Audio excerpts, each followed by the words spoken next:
ಎಲ್ಲರಿಗೂ ಒಳ್ಳೆಯದನ್ನು ಬಯಸುವಂಥ ಮಾರ್ಗವನ್ನು ತೋರಿಸ್ಕೊಟ್ಟಿದ್ದಾರೆ ಬಾಬಾ ಸಾಹೇಬ್ ಅಂಬೇಡ್ಕರ್ ಅವರು. ಜಾತಿ ವಿನಾಶವಾಗೋವರೆಗೂ ನಮ್ಮ ದೇಶ ಉದ್ಧಾರ ಆಗೋದಕ್ಕೆ ಸಾಧ್ಯವಿಲ್ಲ. ಇಡೀ ಭಾರತ ದೇಶದಲ್ಲಿ 80% ಜನ ನಾವು ಒಂದಾಗೋಣ, ಬುದ್ಧ ಭಾರತವನ್ನು ನಿರ್ಮಾಣ ಮಾಡೋಣ. 208ನೇ ಕೋರೆಗಾಂವ್ ವೀರ ಯೋಧರ ವಿಜಯೋತ್ಸವ ದಿನವನ್ನು ಬಹಳ ಅರ್ಥಪೂರ್ಣವಾಗಿ ಕಾರ್ಯಕ್ರಮವನ್ನು ಆಯೋಜನೆ ಮಾಡಿದ್ದೀವಿ. ಇತಿಹಾಸವನ್ನು ಎಲ್ರಿಗೂ ತಿಳಿಬೇಕು ಅನ್ನೋದು ನಮ್ಮ ಉದ್ದೇಶ.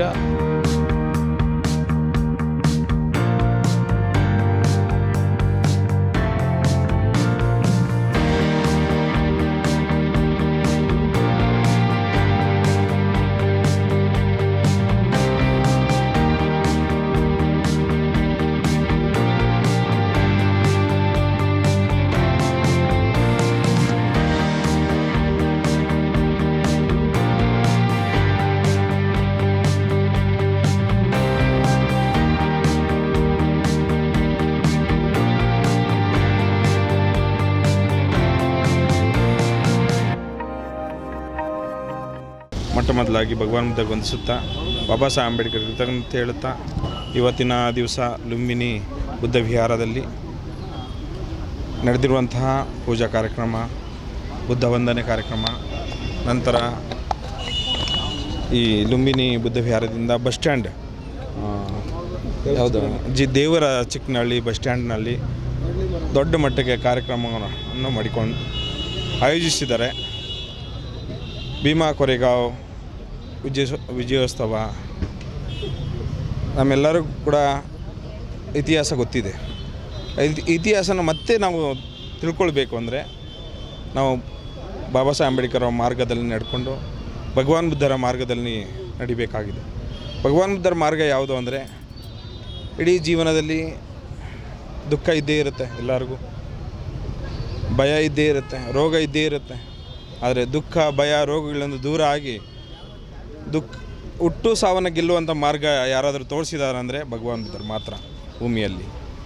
ಆ ಹುಟ್ಟು ಸಾವನ್ನು ನಾವು ಗೆಲ್ಲಬೇಕು ಅಂದರೆ ಮೊಟ್ಟ ಮೊದಲ ಹೆಜ್ಜೆಯನ್ನು ನಾವು ನಡಿಬೇಕು. ಯಾವುದು ಅಂದರೆ ಪಂಚಶೀಲ ಮಾರ್ಗ. ಪ್ರಾಣ ಹತ್ಯೆ ಮಾಡಿಸ್ಬಾರ್ದು, ಕಳ್ಳತನ ಮಾಡಿಸ್ಬಾರ್ದು, ಕೆಟ್ಟ ವ್ಯವಹಾರ, ಕೆಟ್ಟ ಮಾತುಗಳನ್ನು, ಕೆಟ್ಟ ಚಟಗಳನ್ನು ಬಿಡಬೇಕು, ಒಳ್ಳೆ ಚಟೆಯನ್ನು ನಾವು ಮಾಡಬೇಕು.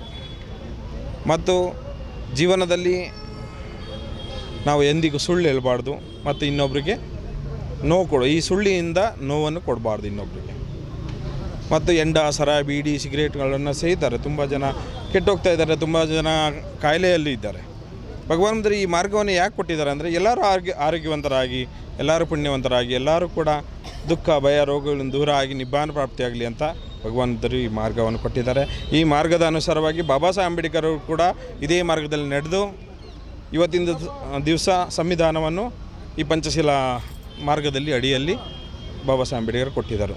ಅದಕ್ಕೆ ನೀವು ಎಲ್ಲರೂ ಕೂಡ ಸುಖ ಸಂತೋಷಗಿರಬೇಕು ಅಂದರೆ 5 ತತ್ವಗಳನ್ನು ಪಾಲನೆ ಮಾಡಿ, ನಿಮ್ಮ ಮನಸ್ಸಿಗೆ ಧ್ಯಾನವನ್ನು ಮಾಡಿ, ಆನಾಪಾನಸತಿ ಉಸಿರಾಟದ ಧ್ಯಾನವನ್ನು ಮಾಡಿದ್ರೆ ನಿಮಗೆ ರೋಗ ದೂರ ಆಗುತ್ತೆ. ಮೆತ್ತ ಭಾವನ ಕರುಣೆ ಭಾವನೆ ಎಂದು ನಾವು ಮೆತ್ತ ಭಾವನ ಅಂದರೆ ಧ್ಯಾನ ಭಾವನ. ಅದು ಎಲ್ಲರಿಗೂ ಒಳ್ಳೆಯದನ್ನು ಬಯಸೋದು. ಪ್ರಾಣಿ ಪಕ್ಷಿಗಳಾಗಲಿ, ಕಣ್ಣಿಗೆ ಕಾಣುವಂಥ ಆಗಲಿ, ಕಾಣದೇ ಇರುವಂಥ ಆಗಲಿ, ಎಲ್ಲರಿಗೂ ಒಳ್ಳೆಯದನ್ನು ಬಯಸುವಂಥ ಮಾರ್ಗವನ್ನು ತೋರಿಸ್ಕೊಟ್ಟಿದ್ದಾರೆ ಬಾಬಾ ಸಾಹೇಬ್ ಅಂಬೇಡ್ಕರ್ ಅವರು. ಅದಕ್ಕೆ ಈ ಮಾರ್ಗದಲ್ಲಿ ಯಾರು ಬರ್ತಾರೆ ಅವರು ಸುಖ ಸಂತೋಷವಾಗಿ ಇರ್ತಾರೆ ಅಂತ ಹೇಳ್ತಾ ನನ್ನ ಮಾತನ್ನು ಮುಗಿಸ್ತಾ ಇದ್ದೀನಿ. ನಮೋ ಬುದ್ಧಾಯ. ಈ ಸಮಾರಂಭ ನನಗೆ ತುಂಬ ಸಂತೋಷ ತಂದು ಕೊಟ್ಟಿದೆ. ಯಾಕೆಂದರೆ ನಾನೊಂದು 30 ವರ್ಷಗಳ ಹಿಂದೆ ಈ ದೇವ್ರ ಚಿಕ್ಕನಹಳ್ಳಿಗೆ ಬಂದಿದ್ದೆ. ಆವಾಗ ಈ ಪ್ರದೇಶ ಈ ರೀತಿ ಡೆವಲಪ್ ಆಗಿರಲಿಲ್ಲ.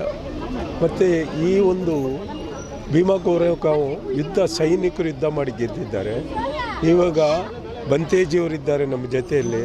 ಇವಾಗ ನಾವು ಯುದ್ಧ ಮಾಡಬೇಕಾದ್ದು ಶತ್ರುಗಳಿಂದ ಅಲ್ಲ, ನಮ್ಮಲ್ಲಿರ್ತಕ್ಕಂಥ ಏನು ಕೆಟ್ಟ ಆಲೋಚನೆಗಳು ಏನಿರ್ತವೆ ಅದಕ್ಕೆ ಒಂದು ಇಂಗ್ಲೀಷ್ನಲ್ಲಿ ಒಂದು when there is no enemy within you, the outside enemy cannot hurt you ಅಂದರೆ ನಮ್ಮಲ್ಲಿ ದ್ವೇಷ ಮತ್ತು ಕೆಟ್ಟ ಅಭ್ಯಾಸಗಳು ಇಲ್ಲದೇ ಇದ್ದರೆ ಬೇರೆಯವರಿಂದ ಏನು ಮಾಡೋದಕ್ಕೆ ಸಾಧ್ಯವಿಲ್ಲ. ನಾವು ಪ್ರೀತಿಯನ್ನು ಬೆಳೆಸ್ಕೋಬೇಕು.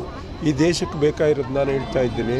ನಮ್ಮಲ್ಲಿ ಜಾತಿ ಹೆಸರಿನಲ್ಲಿ ಆಗ್ತಾ ಇರತಕ್ಕಂಥ ಭಾಗಗಳು ಇದು ಮುಂದಕ್ಕೆ ಭಾಳ ಗಂಡಾಂತರವಾಗಿ ಬೆಳೀಬೋದು.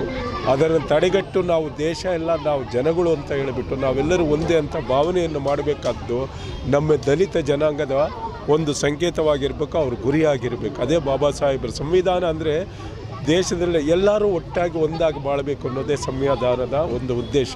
ಆ ಒಂದು ಉದ್ದೇಶವನ್ನು ಈಡೇರಿಸಬೇಕಾದ್ರೆ ನಮ್ಮ ದಲಿತರೇ ಆಗಲಿ ಬೇರೆಯವರೇ ಆಗಲಿ ಎಷ್ಟೋ ಜನ ಮನುಷ್ಯರಾಗಿ ತನ್ನನ್ನು ತಾವು ಗುರುತಿಸ್ಕೊಂಡು ನಾವೆಲ್ಲರೂ ಒಂದೇ, ನಾವು ಈ ದೇಶ ಅಂದರೆ ಬೇರೆ ಬೇರೆ ವಿಭಾಗಗಳಲ್ಲ. ಇವಾಗ ನಿಮಗೂ ಗೊತ್ತಿದೆ, ನಾನು ಹೆಚ್ಚಾಗಿ ಹೇಳಬೇಕಲ್ಲ, ನಾವು ಒಟ್ಟಾಗಿದ್ದೀವ ಬಿಡಿ ಬಿಡಿ ಆದ್ಯಾ ಅಂತ ನೀವು ನೋಡಿದ್ರೆ ಸ್ವಲ್ಪ ಆಲೋಚನೆ ಮಾಡಿದ್ರೆ ಗುಂಪುಗಾರಿಕೆ ಹೆಚ್ಚಾಗಿದೆ ಹೊರತು ಒಟ್ಟಾಗಿಲ್ಲ. ಈ ಒಟ್ಟಾಗಬೇಕಂದ್ರೆ ಈ ಜಾತೀಯತೆ ಹೋಗಬೇಕು. ಜಾತಿ ವಿನಾಶದ ಹೋರಾಟ ಭಾಳ ಮುಖ್ಯವಾಗಿ ಈ ದೇಶಕ್ಕೆ ಬೇಕಾಗಿದೆ. ಅದಕ್ಕೆ ನಿಮ್ಮ ಎಲ್ಲರ ಒಂದು ಪ್ರೋತ್ಸಾಹ ಬೇಕೇ ಬೇಕಾಗಿದೆ. ಜಾತಿ ವಿನಾಶವಾಗೋವರೆಗೂ ನಮ್ಮ ದೇಶ ಉದ್ಧಾರ ಆಗೋದಕ್ಕೆ ಸಾಧ್ಯವಿಲ್ಲ. ಇದನ್ನು ಅರಿತುಕೊಂಡಾಗ ಎಸ್ಪೆಷಲಿ ಮೀಡಿಯಾದವರು ಸತ್ಯವನ್ನು ಬೆಳಕಿಗೆ ತರಬೇಕಾದ್ದು ತಮ್ಮ ಕರ್ತವ್ಯ ಅಂತ ನಾನು ಅಂದ್ಕೊಂಡಿದ್ದೀನಿ.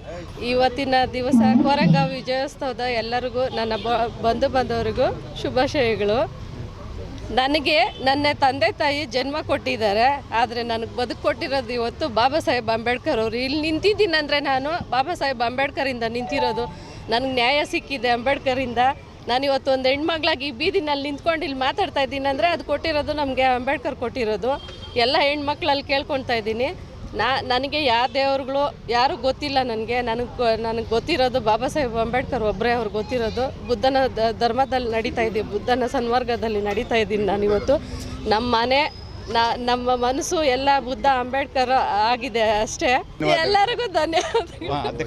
ಭೀಮಾ ಕೋರೆಗಾಂವ್ ವಿಜಯೋತ್ಸವನ 208ನೇ ವಿಜಯೋತ್ಸವನ ಮಾಡಿದ್ದೀವಿ. ಅರ್ಥಪೂರ್ವಕವಾಗಿ ನಾವು ಮಾಡಿದ್ದೀವಿ ಅಂದ್ಕೊಳ್ತೀನಿ. ಯಾಕಂದರೆ ಈ ನಮ್ಮ ಗ್ರಾಮದಲ್ಲಿ ಎಲ್ಲ ನನ್ನ ಸಪೋರ್ಟು ಹಾಗೂ ನಮ್ಮ ಪ್ರಗತಿಪರರು ಸಪೋರ್ಟ್ನಿಂದ ಎಷ್ಟೊಂದು ವಿಚಾರನ ಎಷ್ಟೋ ವರ್ಷಗಳ ಕಾಲ ಬಾಬಾ ಸಾಹೇಬರು ಲಂಡನ್ನಲ್ಲಿ ವಿಚಾರನ ಭೀಮಾ ಕೋರೆಗಾಂವ್ ಬುಕ್ನಿಂದ ನಮಗೆ ಗೊತ್ತಾಯಿತು. ಆದರೂ ನಮಗೆ ಗೊತ್ತಾಗಿದೆ ಯಾವ ರೀತಿ ಅಂದರೆ ನಮ್ಮ ಸಂಘಟನೆ ಪನ್ನರಗಳು ಓದುವಾಗ ನಮ್ಮ ಹೋರಾಟಗಳಲ್ಲಿ ವಿಷಯಗಳು ನಮಗೆ ಗೊತ್ತಾದವಾಗೆ ನಾವು ಈ ವಿಷಯಗಳನ್ನ ನಾವು ಈ ಭೀಮಾ ಕೋರೆಗಾಂವ್ ವಿಜಯೋತ್ಸವನ ಮಾಡ್ತಾಯಿದ್ವಿ. ಆಗ ಈ 2ನೇ ವರ್ಷ.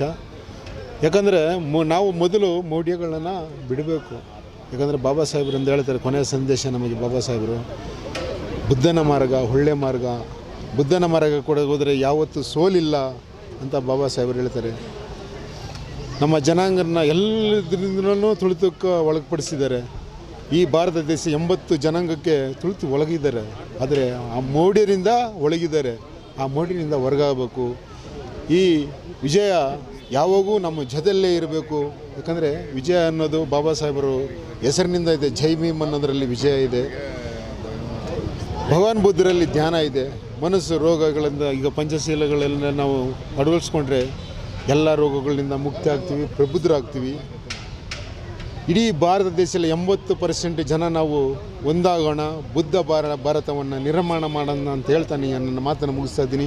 ದೇವರಚಿಕ್ಕನಹಳ್ಳಿಯಲ್ಲಿ ಲುಂಬಿನಿ ಬುದ್ಧವೀರ ಸರ್ವಜನ ಸೇವಾ ಟ್ರಸ್ಟ್ ವತಿಯಿಂದ 208ನೇ ಕೋರೆಗಾಂವ್ ವೀರ ಯೋಧರ ವಿಜಯೋತ್ಸವ ದಿನವನ್ನು ಬಹಳ ಅರ್ಥಪೂರ್ಣವಾಗಿ ಕಾರ್ಯಕ್ರಮವನ್ನು ಆಯೋಜನೆ ಮಾಡಿದ್ದೀವಿ. ಈ ಕಾರ್ಯಕ್ರಮದಲ್ಲಿ ನಾಡಿನ ಹೆಸರಾಂತ ಚಿಂತಕರುಗಳು ಮತ್ತು ನಮ್ಮ ವಿಚಾರವಂತರು ಪ್ರೊಫೆಸರ್ಗಳು ಈ ಕಾರ್ಯಕ್ರಮದಲ್ಲಿ ಭಾಗವಹಿಸಿದ್ದಾರೆ. ನಮ್ಮ ಪ್ರೊಫೆಸರ್ ಡಾಕ್ಟರ್ ರವಿಕುಮಾರ್ ಬಾಗಿಯವರು, ಪ್ರೊಫೆಸರ್ ಬಿ ಶಿವಕುಮಾರ್ ಅವರು, ನಮ್ಮ ಹಿರಿಯ ಹೋರಾಟಗಾರರಾದಂಥ ನಮ್ಮ ಪುರುಷೋತ್ತಮ್ ದಾಸ್ ಅವರು, ನಮ್ಮ ಪರಮ ಪೂಜ್ಯ ಬಂತೇಜಿಗಳು ನಾಗರತ್ನ ಬಂತೇಜಿ ಮತ್ತು ಜ್ಞಾನಲೋಕ ಬಂತೇಜಿಯವರು, ಹಾಗೆಯೇ ನಮ್ಮ ಬೊಮ್ಮನಹಳ್ಳಿ ಮುನ್ರಾಜ್ ಅವರು ಮತ್ತು ನಮ್ಮ ಅಶ್ವಥ್ ನಾರಾಯಣರವರು ನಮ್ಮ ಜೊತೆಯಲ್ಲಿ ಈ ಒಂದು ಕಾರ್ಯಕ್ರಮದಲ್ಲಿ ಭಾಗವಹಿಸಿದ್ದಾರೆ. ಈ ಕಾರ್ಯಕ್ರಮ ಇವತ್ತು ನಾವು ಯಾಕೆ ಮಾಡಿದ್ದೀವಿ ಅಂತೇಳಿದ್ರೆ ಇತಿಹಾಸ. ಇವತ್ತು ಈ ಇತಿಹಾಸವನ್ನು ನಮ್ಮ ಜನರ ಮುಂದೆ ಇಟ್ಟಿದ್ದೀವಿ. ಯಾಕಂದರೆ ಬಾಬಾ ಸಾಹೇಬ್ ಅಂಬೇಡ್ಕರ್ ಅವರು ಲಂಡನ್ನಲ್ಲಿ ಒಂದು ಲೈಬ್ರರಿನಲ್ಲಿ ಈ ಕೋರೆಗಾಂವ್ ಪುಸ್ತಕವನ್ನು ನೋಡಿ, ಅಲ್ಲಿಂದ ಆ ಪುಸ್ತಕ ನೋಡಿ ಕರ್ನಾಟಕ ಭಾರತ ದೇಶಕ್ಕೆ ಬಂದು, ಭಾರತ ದೇಶದಲ್ಲಿ ಪೂನಾಯಿಂದ ಒಂದು 20 ಕಿಲೋಮೀಟ್ರು, ಆ ಪೂನಾಯಿಂದ ಒಂದು 20 ಕಿಲೋಮೀಟ್ರು ಭೀಮಾ ನದಿ ತೀರದಲ್ಲೇ ಈ ಸ್ತಂಭವನ್ನು ಲಂಡನ್ನಿನ ಎಲಿಜಬೆತ್ ರಾಣಿ ಈ 500 ಜನ ಮಹಾರ್ ಸೈನಿಕರ ಒಂದು ಇತಿಹಾಸವನ್ನು, ಅವರ ಹಿನ್ನೆಲೆಯನ್ನು ಆ ಸ್ತಂಭದಲ್ಲಿ ಬರೆದೋಗಿದ್ದಾರೆ. ಆ ಇತಿಹಾಸ ಮತ್ತು ಆ ಹಿನ್ನೆಲೆಯನ್ನು ನಾವು 2007-8ರಿಂದ ಈ ಒಂದು ವಿಚಾರವನ್ನು ನಾಡಿನ ಜನತೆಗೆ ಈ ವಿಚಾರಗಳನ್ನು ತಿಳಿಸ್ತಾ ಬಂದಿದ್ದೀವಿ. ಇದಕ್ಕೆ ಸುತ್ತಮುತ್ತಲ ಗ್ರಾಮದವರು ಇರ್ಬೋದು, ನಮ್ಮ ಗ್ರಾಮದಿಂದ ಇರ್ಬೋದು, ಕೋಲಾರ, ಗುಲ್ಬರ್ಗ ಕಡೆಯಿಂದ ಕೂಡ ನಮ್ಮ ಹೋರಾಟ ಸಂಘಟನೆಯವರೆಲ್ಲ ಬಂದು ಈ ಕಾರ್ಯಕ್ರಮದಲ್ಲಿ ಭಾಗವಹಿಸಿ ವಿಜೃಂಭಣೆಯಿಂದ ನಾವು ಇದನ್ನು ಮಾಡ್ಕೊಂಡು ಬರ್ತಾ ಇದ್ದೀವಿ. ಮಾಡೋಕ್ಕೆ ಇನ್ನೊಂದು ಕಾರಣ ಅಂಬೇಡ್ಕರ್ ಅವರು ನಮಗೆ ಇತಿಹಾಸನ ತಿಳಿಸ್ಕೊಟ್ಟಿದ್ದಾರೆ. ಅವರು ಹೆಂಗೆ ನಮಗೆ ತಿಳಿಸ್ಕೊಟ್ಟಿದ್ದೀವೋ ಅದನ್ನು ನಾವು ಕೂಡ ಇಡೀ ರಾಜ್ಯಕ್ಕೆ ಒಂದು ಮಾದರಿಯಾಗಿ ಅದನ್ನು ವಿಸ್ತರಿಸ್ಕೊಂಡು ಬರ್ತಾ ಇದ್ದೀವಿ. ಆ ಟ್ರಸ್ಟು ನಮ್ಗೆ ಅದ್ರ ಮೂಲಕನೇ ನಾವು ಬುದ್ಧವನ್ನು ಅವ್ರು ಕೊಟ್ಟಂಥ ದಮ್ಮ, ಆ ದಮ್ಮದಿಂದ ನಾವು ಟ್ರಸ್ಟಲ್ಲಿ ಮಕ್ಕಳಿಗೆ ಅದ್ರ ಬಗ್ಗೆ ತಿಳಿಸೋದ್ರಾಗಿರ್ಬೋದು, ಹೆಣ್ಣು ಮಕ್ಕಳಿಗೆ ಮೌಢ್ಯತೆಯಿಂದ ಹೊರಗಡೆ ಬರೋದಾಗಿರ್ಬೋದು, ಅದರ ಮೂಲಕವೇ ನಾವು ಅದನ್ನು ಇತಿಹಾಸನ ತಿಳ್ಕೊಂಡು ಅದನ್ನು ತಿಳಿಸಿ ನಾವು ಮುಂದಕ್ಕೆ ಹೋಗ್ತಾ ಇದ್ದೀವಿ. ಅದಕ್ಕೆ ನಾವು ಕೈಲಾದಷ್ಟು ಮಟ್ಟ ನಮ್ಮ ಟ್ರಸ್ಟ್ನಿಂದ ಅದನ್ನು ಕೆಲಸ ನಾವು ಮಾಡ್ತಾನೇ ಇರ್ತೀವಿ ಸತತವಾಗಿ. ಮತ್ತು ನಾವು ಹೆಣ್ಣು ಮಕ್ಕಳಿಗೆ ಶಿಕ್ಷಣ, ಮೌಢ್ಯತೆ ಪ್ರತಿಯೊಂದೂ ಕೂಡ ಅದರಿಂದ ಹೊರಬರೋದಕ್ಕೆ ನಾವು ಕೈಲಾದಂಥ ದಮ್ಮನ ತಗೊಂಡು ಹೋಗ್ತಾ ಇದ್ದೀವಿ. ಅದಕ್ಕೆಲ್ಲನೂ ಅವಕಾಶ ಮಾಡಿಕೊಟ್ಟಂಥ ಲುಂಬಿನಿ ಬುದ್ಧ ವಿಹಾರದ ಎಲ್ಲ ಪದಾಧಿಕಾರಿಗಳಿಗೂ ಈ ಮೂಲಕ ನಾನು ಧನ್ಯವಾದಗಳು ಹೇಳೋಕ್ಕೆ ಇಷ್ಟಪಡ್ತೀನಿ. ಮತ್ತು ಈ ಹೋರಾಟದ ದಾರಿ ನಮಗೆ ಶಕ್ತಿ ಕೊಟ್ಟಿದೆ. ಎಲ್ಲಿ ಬಂದಿದೆ ನಮಗೆ ಶಕ್ತಿ ಅಂದರೆ ನಮಗೆ ಹೋರಾಟ. ಪ್ರತಿಯೊಂದಕ್ಕೂ ನಮಗೆ ಹೋರಾಟ ಮಾಡೋಂಥ ಹಕ್ಕನ್ನು ನಮ್ಗೆ ಕೊಟ್ಟಿದ್ದಾರೆ ಅಂಬೇಡ್ಕರ್. ಯಾರ ಹತ್ರನೂ ಹೋಗಿ ನಾವು ಕೈ ಚಾಚುವಂಥದ್ದಿಲ್ಲ. ನಮಗೆ ವಿದ್ಯೆ ಇದೆ, ಸಂವಿಧಾನ ಇದೆ. ಮೊದಲಿಗೆ ಆ ಸಂವಿಧಾನನ ಇಟ್ಕೊಂಡು ನನಗೆ ಎಲ್ಲೇ ಅನ್ಯಾಯ ಆದ್ರೂ ಕೂಡ ಅದನ್ನು ಮೆಟ್ಟಿ ನಿಂತಂಥ ಶಕ್ತಿ ಕೊಟ್ಟಂಥ ಬಾಬಾ ಸಾಹೇಬರಿಗೆ ನಾವು ಹೊಂದಿಸ್ತೀವಿ. ಅದನ್ನು ನಾವು ಕೈಯಲ್ಲಿ ಇಟ್ಕೊಂಡು ಏನೇ ಒಂದು ಸವಲತ್ತುಗಳು ಬೇಕಂದ್ರೂ, ಏನೇ ಒಂದು ಅಧಿಕಾರ ಬೇಕಂದ್ರೂ ಕೂಡ ನಾವು ಇವತ್ತು ಅದನ್ನು ಇಟ್ಕೊಂಡೇ ಸಂವಿಧಾನನ ಮುಂದೆ ಹೋಗ್ತಾ ಇದ್ದೀವಿ. ನಮ್ಮ ಗ್ರಾಮದಲ್ಲಿ, ನಮ್ಮ ಸುತ್ತಮುತ್ತ ಗ್ರಾಮಗಳಲ್ಲಿ, ಇನ್ನೂ ಅನೇಕ ಗ್ರಾಮಗಳಲ್ಲಿ ಈ ಥರ ಕಾರ್ಯಕ್ರಮ ಮಾಡಿ ನಮ್ಮ ದಲಿತ ಮತ್ತು ಅಸ್ಪೃಶ್ಯರ ಯಾವ ರೀತಿ ಇದ್ದರು, ಅವ್ರ ಜೀವನ ಚರಿತ್ರೆನ ಯಾವ ರೀತಿ ಮುಂದುವರಿಸ್ತಾ ಇದ್ರು ಅನ್ನೋದು ನಾವು ಈ ಮೂಲಕ ತಿಳ್ಕೋಬೇಕಾಗಿರುತ್ತೆ. ಅಷ್ಟೇ ಅಲ್ಲ, ನಮ್ಮ ಬಾಬಾ ಸಾಹೇಬ್ ಅಂಬೇಡ್ಕರ್ ಅವರು ಲಂಡನ್ನಲ್ಲಿ ಓದೋ ಸಮಯದಲ್ಲಿ ಲೈಬ್ರರಿಯಲ್ಲಿ ಒಂದು ಬುಕ್ಕು ಸಿಕ್ಕಿ ಈ ಇತಿಹಾಸ ಬಗ್ಗೆ ಓದಿದಾಗ ಅವರಿಗೆ ಒಂದು ರೀತಿ ಆಶ್ಚರ್ಯ ಆಗುತ್ತೆ. ನನ್ನ ದೇಶದಲ್ಲಿ, ನನ್ನ ಮಣ್ಣಲ್ಲಿ ಇಂಥ ಮಹಾಯೋಧರು ಇದ್ದಾರಾ ಅನ್ನೋ ಒಂದು ಆಲೋಚನೆ ಬಂದು ಅವರು ನಮ್ಮ ಭಾರತಕ್ಕೆ ಬಂದು ಯಾವ ಜಾಗದಲ್ಲಿ, ಯಾವ ಒಂದು ಭೀಮಾ ನದಿ ತೀರದಲ್ಲಿ ಯುದ್ಧ ನಡೆಯಿತು ಅಲ್ಲಿ ಹೋಗಿ ಆ ಸ್ತಂಭಕ್ಕೆ ಒಂದು ಗೌರವ ನಮನ ಸಲ್ಲಿಸಿ ಅವತ್ತಿಂದ ಇವತ್ತವರೆಗೂ ಅದನ್ನು ಅವರ ಅನುಯಾಯಿಗಳಾದ ನಾವು ಅದನ್ನು ಪಾಲಿಸ್ಕೊಂಡು ಬರ್ತಾಯಿದ್ದೀವಿ. ಈ ಕಾರ್ಯಕ್ರಮ ಮತ್ತು ಈ ಇತಿಹಾಸವನ್ನು ಎಲ್ರಿಗೂ ತಿಳಿಬೇಕು ಅನ್ನೋದು ನಮ್ಮ ಉದ್ದೇಶ. ಹಾಗಾಗಿ ನಮ್ಮ ಗ್ರಾಮದಲ್ಲಿ ನಾವು ಈ ಕಾರ್ಯಕ್ರಮನ ಆಯೋಜನೆ ಮಾಡಿದ್ದೀವಿ.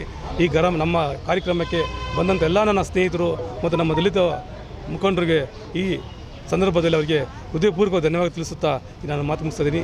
ಜೈ ಭೀಮ್, ನಮ್ಮ ಬುದ್ಧಾಯ. ನನ್ನ ಹೆಸರು ಜಯಕುಮಾರ್. ನಾನು ಬಸವನ ಅಂಬೇಡ್ಕರ್ ಬೆಂಗಳೂರು ದಕ್ಷಿಣ ತಾಲೂಕಿನ ಸಂಚಾಲಕರು, ಹಾಗೆ ನಮ್ಮ ಲುಂಬಿನಿ ಬುದ್ಧ ವಿಹಾರದ ಉಪಾಧ್ಯಕ್ಷರಾಗಿ ನಾವು ಕಾರ್ಯನಿರ್ವಹಿಸ್ತಾ ಇದ್ದೀವಿ. ಜೈ ಭೀಮ್.